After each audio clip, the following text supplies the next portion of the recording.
Welcome to the basics of the National Flood Insurance Program, presented by the Indiana Department of Natural Resources, Division of Water. So what is the National Flood Insurance Program? It is a voluntary program that is administered by FEMA, or the Federal Emergency Management Agency, which enables property owners and tenants in participating communities to purchase flood insurance. Participation is based on an agreement between local communities and the federal government. As part of that agreement, communities agree to adopt and enforce a compliant floodplain management ordinance. There are currently about 30 communities in Indiana that have special flood hazard areas identified on the FEMA maps that do not participate in the program. The primary purposes of the NFIP are to identify the flood risk or areas that may be subject to flooding, establish safe building standards in high hazard flood areas, and provide affordable, federally backed flood insurance coverage.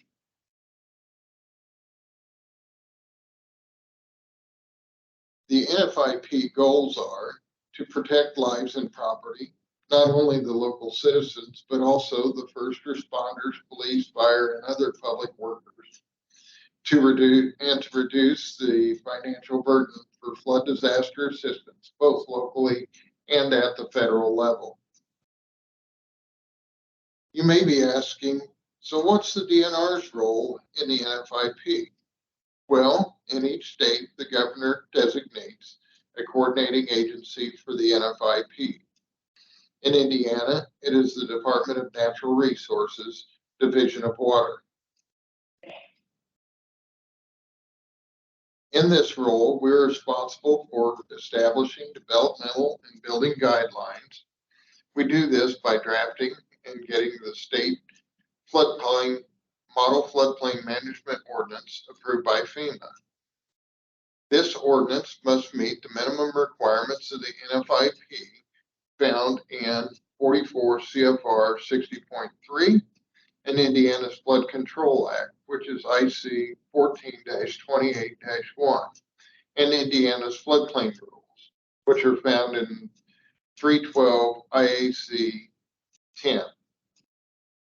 We provide technical assistance and training to local communities or agencies through workshops, meetings, over the phone, or virtually through Microsoft Teams.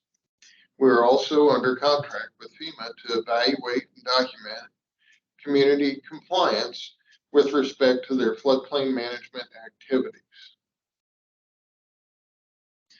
Now let's look at the community and what their responsibilities are. For a community to participate in the NFIP, they must adopt and enforce a local floodplain management ordinance that complies with the minimum standards of the NFIP and of the state.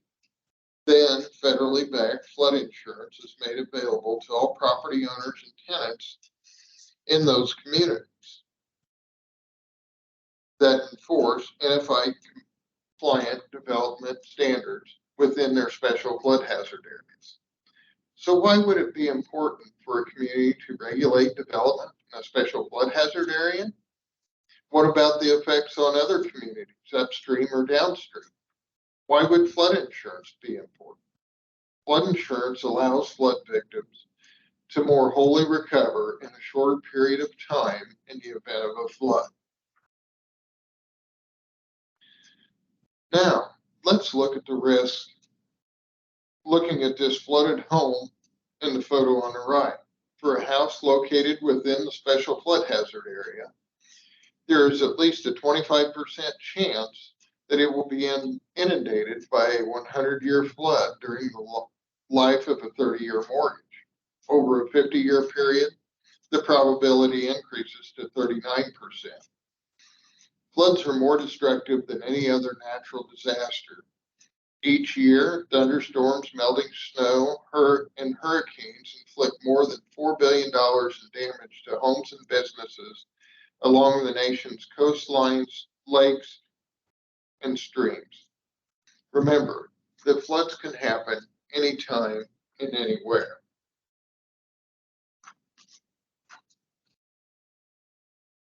Next, we will look at the insurance implications. By law, structures that are located within a special flood hazard area and are financed by federally regulated lender must have flood insurance coverage for the amount of the loan. There's no federal flood insurance purchase requirement for structures that are located outside of the special flood hazard area, which are shown on the FEMA maps as Zone B, C, or X. Flood insurance is available for all zones in participating communities. Zone X is still a flood zone, and about 40% of all the flood insurance claims are filed from owners in a Zone X area. Keep in mind that FEMA has only mapped about 1/3 of the nation's floodplains or special flood hazard areas. And that is the map that is used to determine the mandatory purchase requirements. It is also important to note that disaster relief payments are only available when a federal disaster is declared. Those payments are generally only minimum assistance and typically only a few $1,000s. Disaster assistance is only to make the home safe and sanitary and not repair all damages.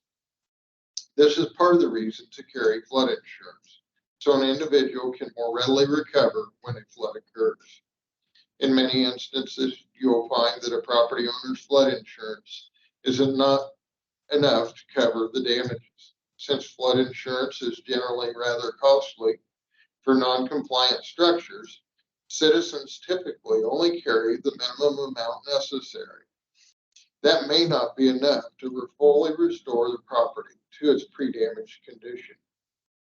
Flood insurance is required only when all of the following 7 circumstances exist. Number 1, a lender makes, renews, extends, or increases a loan. 2, the lender is regulated or insured by the federal government or a government-sponsored enterprise.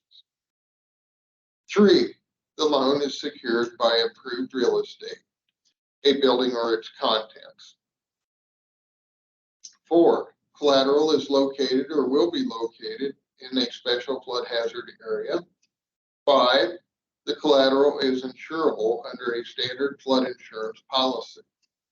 6, the community where the collateral is located participates in the National Flood Insurance Program. And finally, 7, the loan is for $5,000 or more with a payback term of 1 year.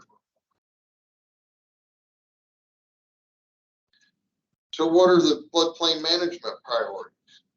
Public safety. The NFIP and local regulations should be viewed as a public safety program at the local level because it not only protects your citizens, but also your public servants such as police, fire, and other emergency responders, and even other volunteers. So where do these regulations apply? They apply in the community special flood hazard areas that we refer to as the SFHA.